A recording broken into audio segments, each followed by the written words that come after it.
ولا تتركوا الفراغ بينكم كثيرا حتى تمنعوا تخطي الرقاب. S'il vous plaît, ne laissez pas beaucoup d'espace entre vous, comme ça les gens ne sauteront pas sur les épaules des autres. Ne laissez pas d'espace, et celui qui voit une place devant, il avance, comme ça les gens ne dérangeront pas le prêche. Barakallahu fikum, wa rahimallahu man wasala safan. Le Seigneur d'Allah a dit qu'Allah accorde la miséricorde à celui qui rejoint le rang, c'est-à-dire il y a une place à l'avant, il y va. Le messager d'Allah lui prie à Allah de lui accorder sa miséricorde, et l'invocation du messager d'Allah n'est pas refusée. Barakallahu fikum.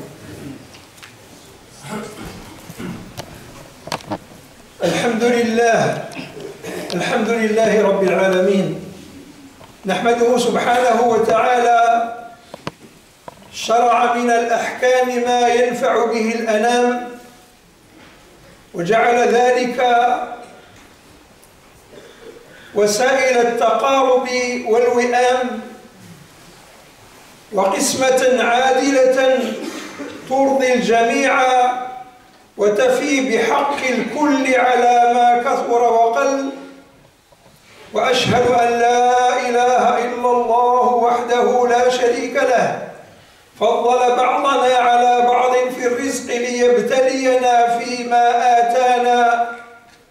وأشهد أن نبينا وحبيبنا وقرة عيننا سيدنا محمدا صلى الله عليه وسلم عبد الله ورسوله، خير من نفذ شريعة العدالة على الأرض، فأقام الإخاء وحقق المساواة، فرفع للناس من المعنويات. اللهم صل على سيدنا محمد حبيبك ومرتضاك وخير خلقك وخاتم رسلك، وعلى آله وأصحابه الذين تآخوا في الله فأعان قويهم ضعيفهم وأعطى غنيهم فقيرهم، حتى لم يبقوا بين أظهرهم جائعا ولا ضائعا ولا محروما، وسلم تسليما. يا أيها الذين آمنوا اتقوا الله حق تقاته ولا تموتن إلا وأنتم مسلمون. يا أيها الذين آمنوا اتقوا الله وقولوا قولا سديدا يصلح لكم أعمالكم ويغفر لكم ذنوبكم، ومن يطع الله ورسوله فقد فاز فوزا عظيما. Louange à Allah, Seigneur de l'univers.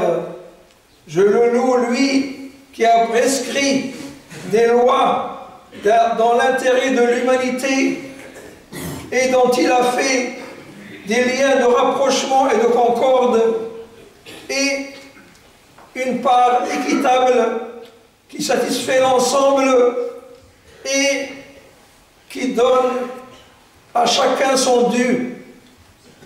Je témoigne qu'il n'y a point de divinité autre que Allah, seul sans associé, qui a favorisé les uns par rapport aux autres pour qu'il nous éprouve dans ce qu'il nous a donné comme don. Je témoigne que notre bien-aimé et très cher Sidna Muhammad sallallahu alayhi wa sallam est un messager d'Allah et son serviteur, le meilleur qui a instauré sur terre une jurisprudence juste.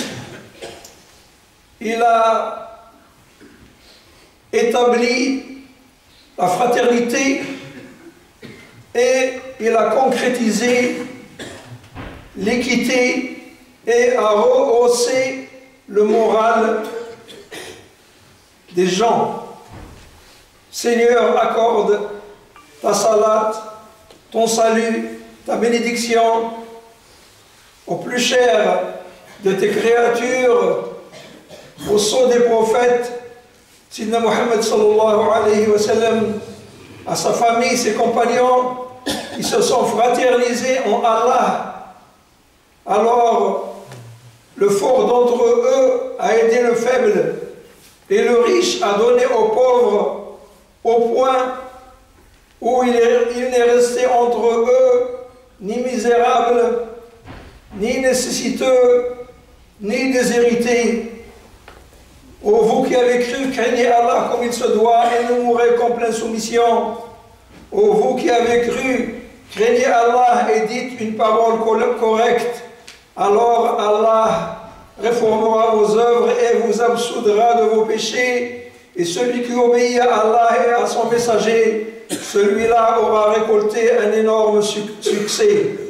أما بعد عباد الله فإن الله سبحانه وتعالى أعطى الزكاة المرتبة الثانية من أصول الإسلام الأساسية الكبرى.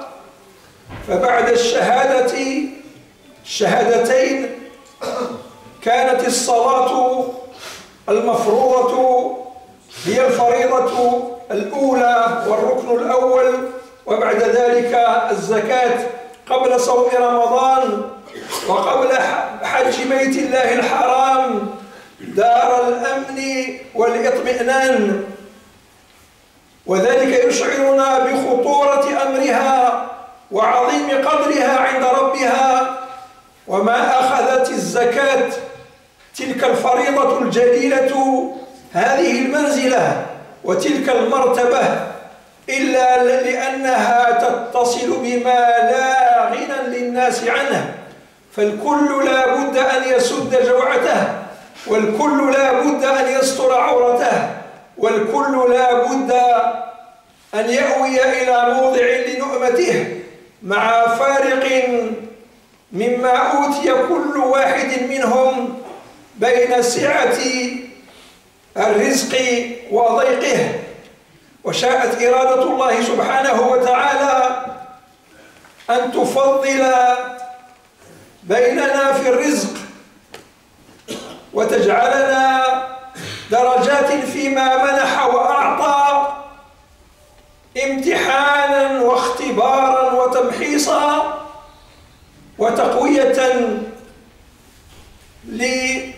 للصلة بين المجتمع بشقيه غنيه ومحتاجه.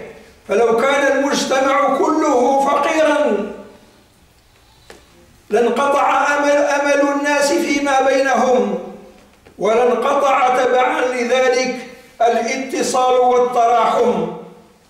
ولو كان كله غنيا لاستغنى كل واحد عمن سواه، ولانعدمت وسائل التآخي والترابط. قال تعالى: وهو الذي جعلكم خلائف الأرض ورفع بعضكم فوق بعض درجات ليبلوكم فيما آتاكم إن ربك سريع العقاب وإنه لشديد العقاب.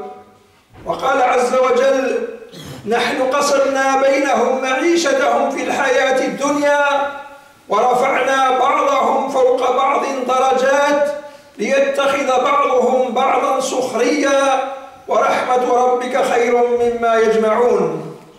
Serviteur d'Allah, notre Seigneur, l'élevé, gloire à lui, a donné à l'aumône obligatoire la deuxième position des 5 bases de l'islam et piliers. Cela, après le témoignage, la salat vient en première position, ensuite c'est l'aumône obligatoire avant le jeûne du mois de Ramadan et le pèlerinage au lieu saint, endroit de sécurité et de sérénité. Et cela met en évidence l'importance de cette obligation et le haut degré dont Allah l'a positionné.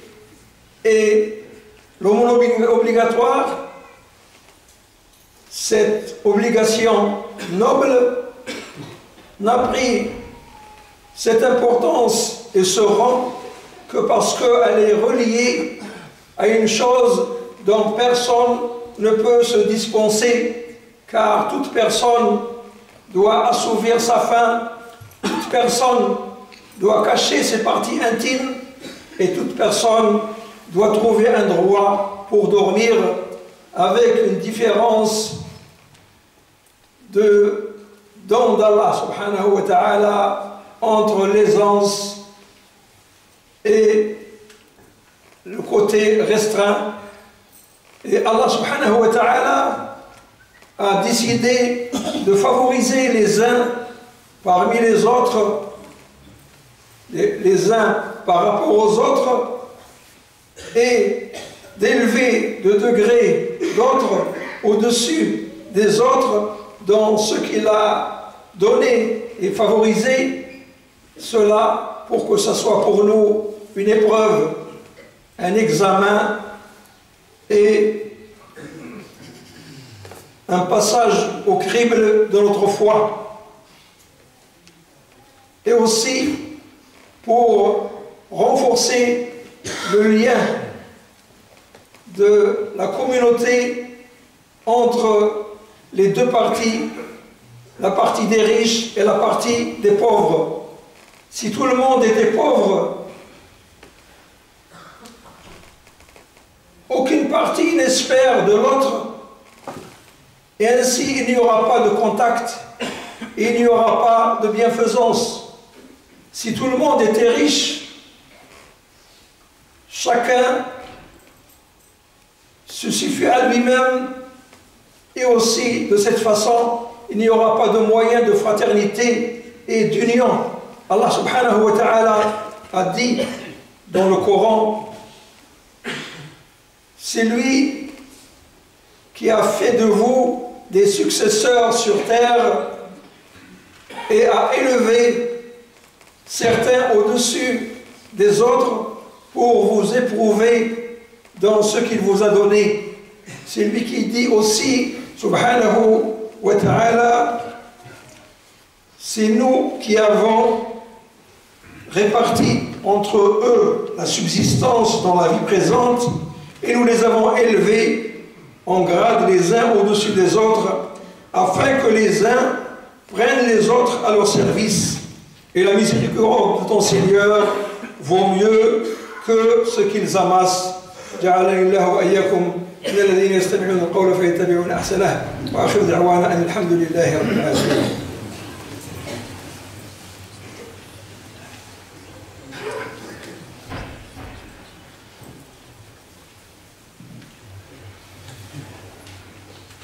الحمد لله رب العالمين وأشهد أن لا إله إلا الله ولي الصالحين وأشهد أن سيدنا محمدا عبده ورسوله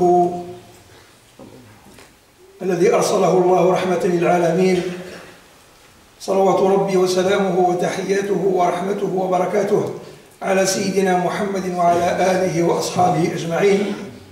يا أيها الناس اتقوا ربكم الذي خلقكم من نفس واحدة وخلق منها زوجها وبث منهما رجالا كثيرا ونساء واتقوا الله الذي تساءلون به والأرحام إن الله كان عليكم رقيبا.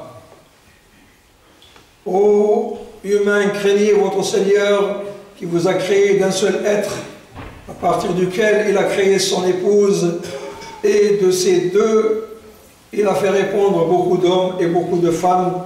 Craignez votre Seigneur pour lequel vous vous implorez les uns les autres, et craignez le lien de sang qui vous lie. Allah vous observe parfaitement.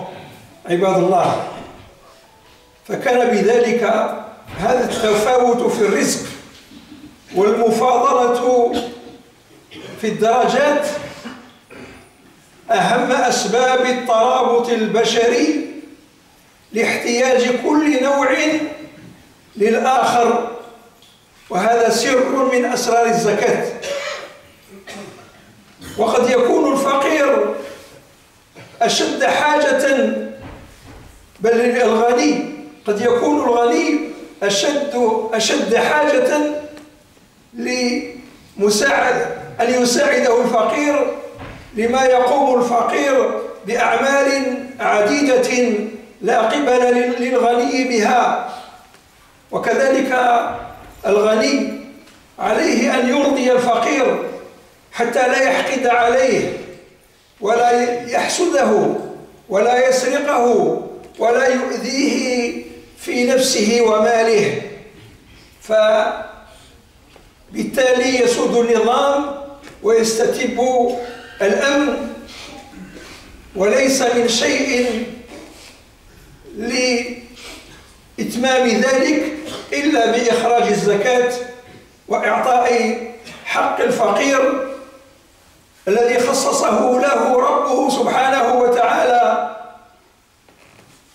ولا يأخذه هبة ومنحة، وإنما هو حق مستحق له بنص كلام رب العالمين، حيث قال سبحانه: وفي أموالهم حق معلوم للسائل والمحروم. ثم إن الله سبحانه وتعالى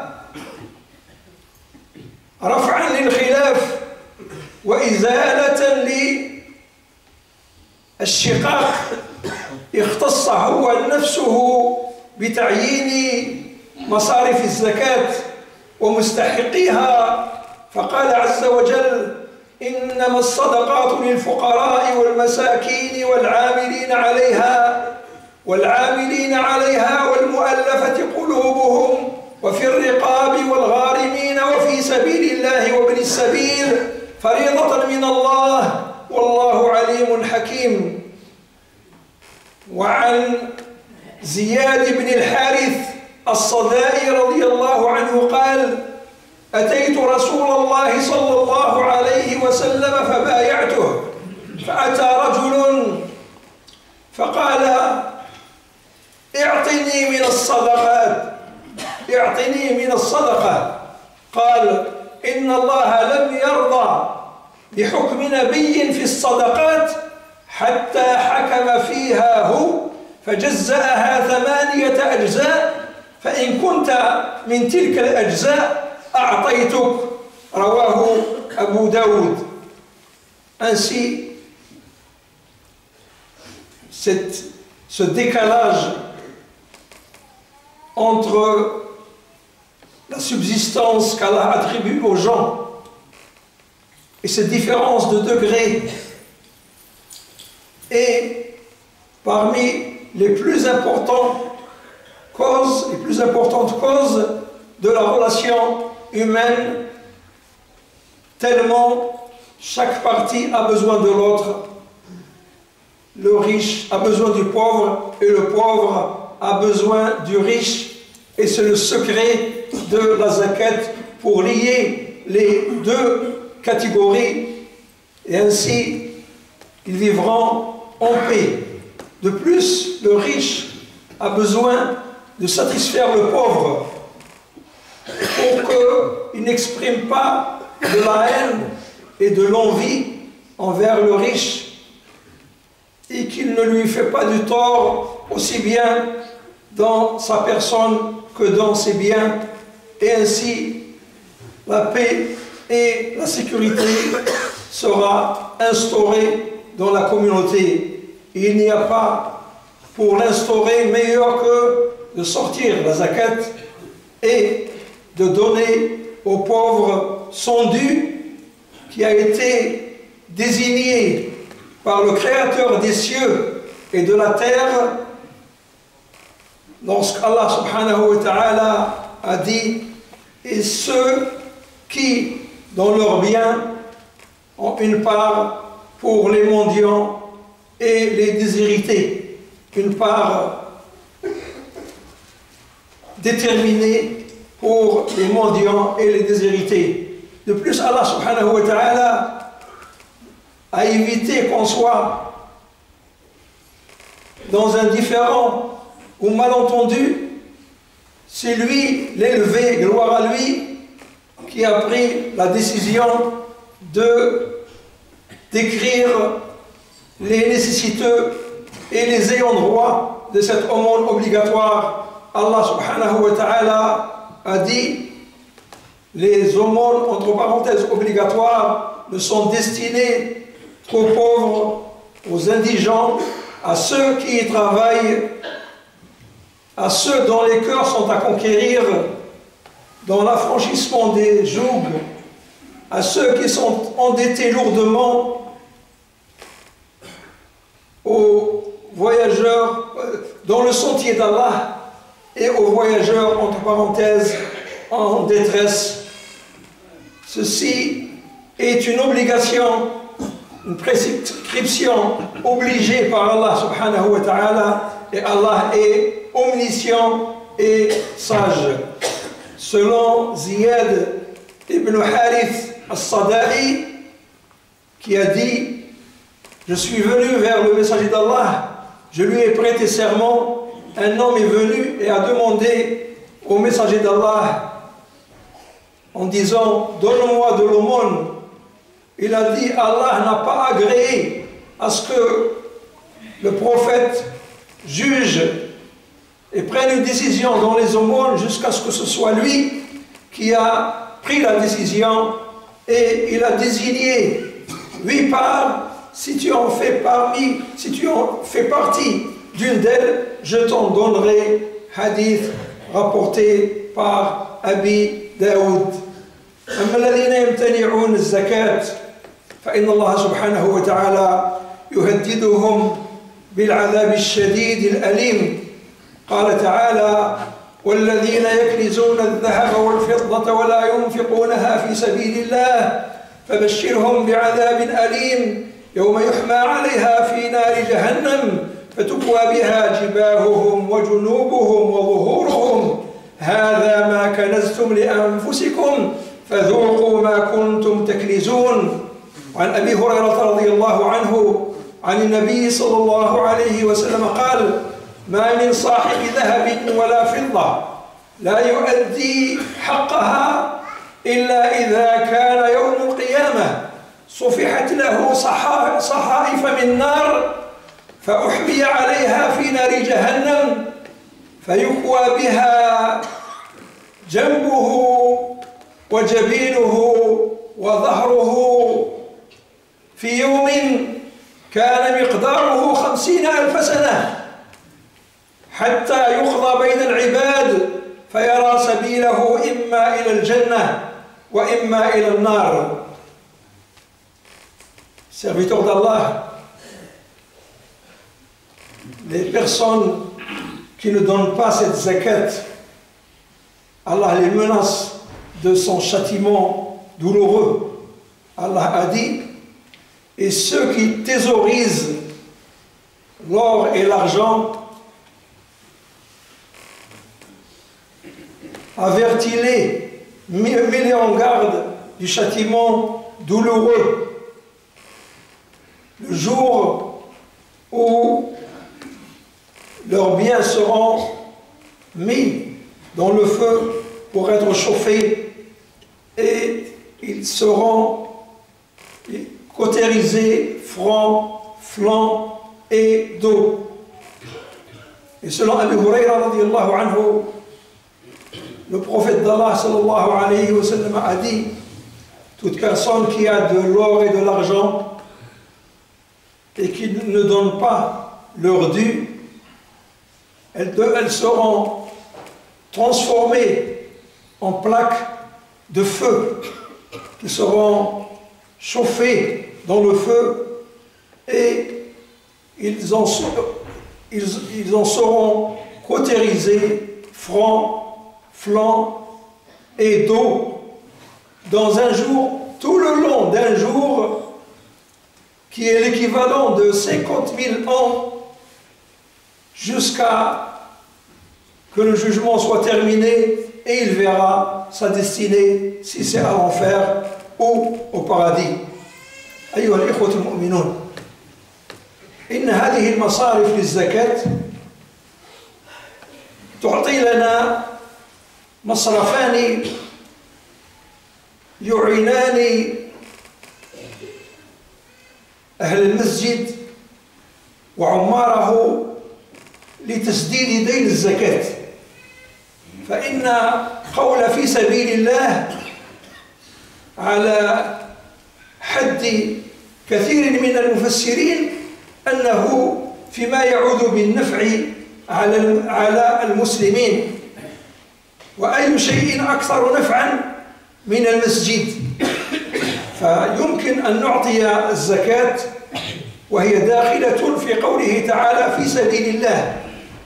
أيضا عندنا الغارمين، الناس الذين لهم ديون ولا يستطيعون سدادها، فإن مسجدنا له دين، ودين الله أحق أن يقضى، فيمكن أن تدفعوا الزكاة أيضا للمسجد من هذين البابين في سبيل الله، وهو ما يعود بالمصلحة على المسلمين، والمسجد على رأس القائمة، والدين والمسجد له دين، ودين الله هو أولى أن يقضى.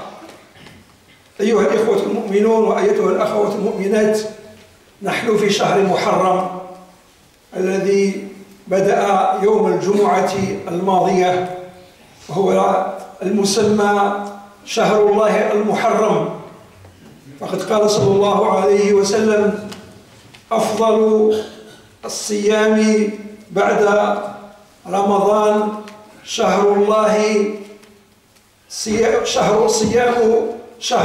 الله المحرم، وأفضل الصلاة بعد الفريضة قيام الليل. فإذا علينا أن نكثر من الخيرات في هذا الشهر الذي يضاعف فيه الله سبحانه وتعالى الحسنات، فهو سوق الربح وسوق الطهارة وسوق المغفرة. فاغنموا هذه الخيرات ولا نتكاسل ولا نتباطأ حتى يذهب هذا الشهر. أيضا عندنا في هذا الشهر يوم عاشوراء، وهو يوم الأحد المقبل. اليوم التاسع هو يوم السبت، ويوم العاشر هو يوم الأحد. وقد صام رسول الله صلى الله عليه وسلم كما ورد في الحديث، صام عاشوراء وأمر أصحابه بالصيام، فهي سنة مؤكدة. وروي عنه أنه قال: لئن عشت إلى قابل لأصومن التاسع، فيستحب صيام اليوم التاسع. Chers frères, chères sœurs, nous avons dans les ayants droit de la zakat ce qui s'appelle fi sabilillah, dans le sentier d'Allah, que beaucoup de ulama précisent que c'est dans ce qui est bénéfique pour les musulmans. Et à leur tête, la mosquée. Donc aider la mosquée à payer la construction de cette mosquée qui n'est pas encore, dont la somme n'a pas été complètement donnée. Nous avons aussi la dette qui est parmi les ayants droit de la zakat. Et comme la mosquée a une dette, étant donné que le travail est terminé, la construction de la mosquée était terminée et il n'y avait pas suffisamment d'argent pour la payer. Donc c'est un endroit où on peut donner la zakat.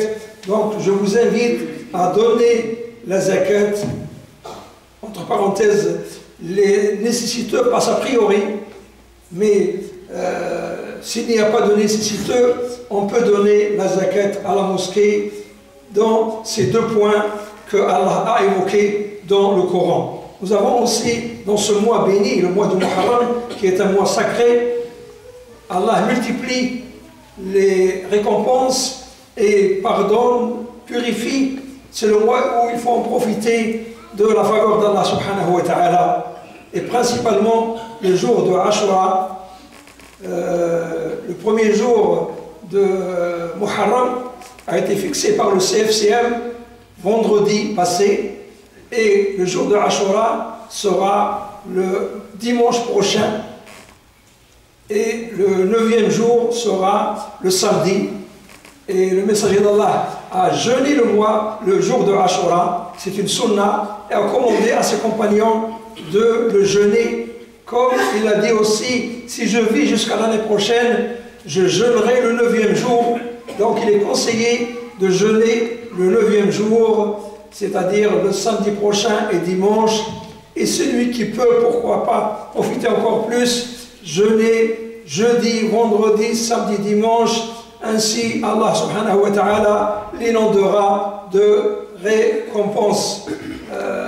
أيضا عندنا المدرسة القرآنية ستفتح أبوابها إن شاء الله في يوم 7 من شهر أكتوبر، فندعو أولياء التلاميذ إلى أولا الحضور إلى اجتماع مع أولياء التلاميذ الذي سيكون اليوم بعد صلاة العصر، وكذلك إلى سداد ثمن التعليم حتى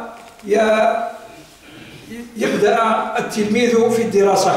Aussi pour l'école coranique, on vous informe qu'elle commencera le 7 octobre et qu'il y aura une réunion avec les parents d'élèves aujourd'hui après l'Asr, et on demande aux parents d'élèves de s'acquitter de la somme de l'enseignement. Barakallahu fik. Samedi après l'Asr. الاجتماع يوم السبت بعد العصر إن شاء الله. فأسأل الله سبحانه وتعالى أن يتقبل منا أعمالنا ويغفر ذنوبنا ويوفقنا لكل خير ويشفي مرضانا. وهناك من الناس من يقبلون على أداء القيام بعملية جراحية، نسأل الله سبحانه وتعالى أن يجعلها على خير أمر وأن يجعل الخير في ذلك. اللهم اشف مرضانا وعافي أصحاءنا وبلغ مما يرضيك آمالنا. اللهم وفقنا لكل خير وأبعدنا عن كل شر. اللهم تب علينا جميعا واجعلنا إخوة على سرر متقابلين، وجاز الله المحسنين خير الجزاء. وصلى الله وسلم وبارك على سيدنا محمد وعلى آله وصحبه أجمعين، وآخر دعوانا أن الحمد لله رب العالمين، وأقم الصلاة.